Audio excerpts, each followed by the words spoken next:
atau saya kutip dari buku Health Information Management dengan narasi sebagai berikut. 3 dokter dibandingkan sehubungan dengan length of stay atau loss pasien masing-masing setelah prosedur bedah kecil tanpa komplikasi. 8 sampel rekam medis dipilih untuk masing-masing dokter. Data loss dapat dilihat pada tabel berikut.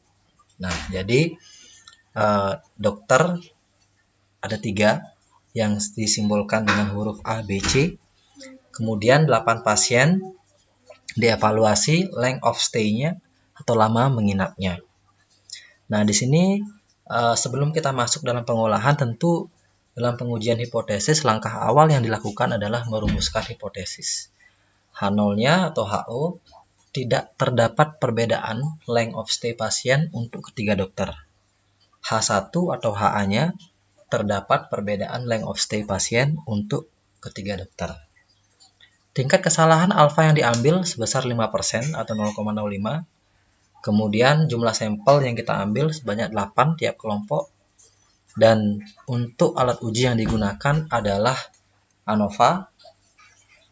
Berikutnya nilai kritis sebagai kriteria uji yang kita akan gunakan sebagai pengambil keputusan adalah tolak H0 jika p-value atau probability-nya kurang dari 5%, 0,05.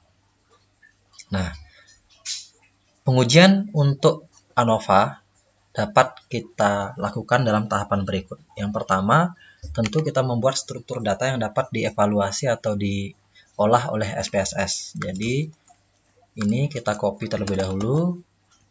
Kemudian saya akan coba taruh di sini. Nah, ini saya taruh di bawahnya.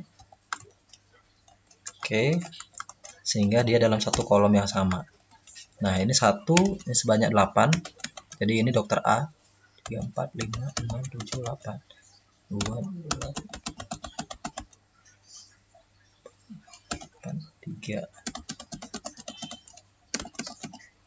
Oke.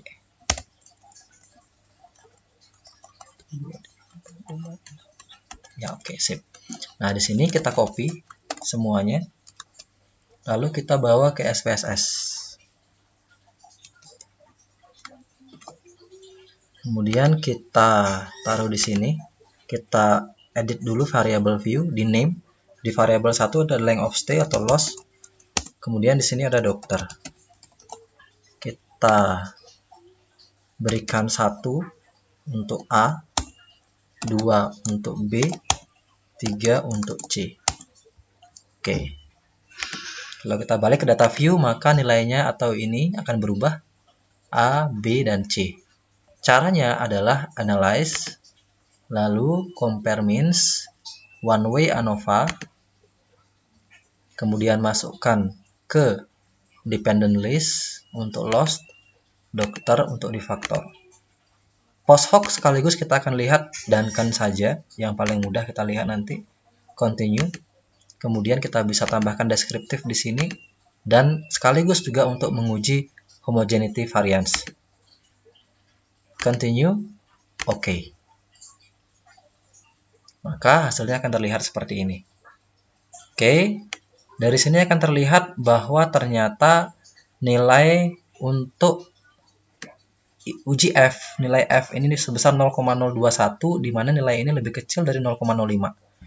Nah, ini untuk nilai asumsi homogeneity of variance, di mana jika berada di angka lebih dari 0,05 atau 5%, maka diasumsikan ini telah homogen.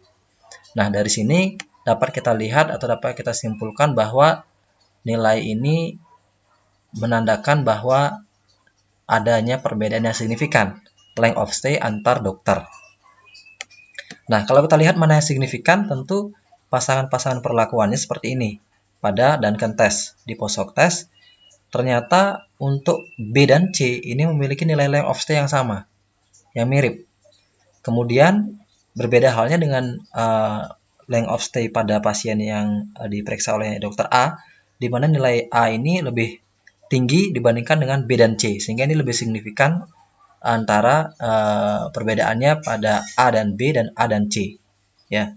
Nah, jadi itulah tahapan pengujian ANOVA test secara sederhana, secara ringkas. Tentu kita bisa melihat di sini nilai deskriptifnya di awal, kemudian nilai uji asumsinya, kemudian nilai hipotesisnya apakah berbeda atau tidak, dan terakhir adalah di sini kita lihat nilai dari post hoc testnya. Baik, sekian. Dan kalau kita bawa ke Excel, maka tentu di sini kita bisa isi keputusan bahwa ini tolak H0, kesimpulan bahwa terdapat perbedaan. Saya taruh di sini. Oke. Loss pasien untuk ketiga dokter, di mana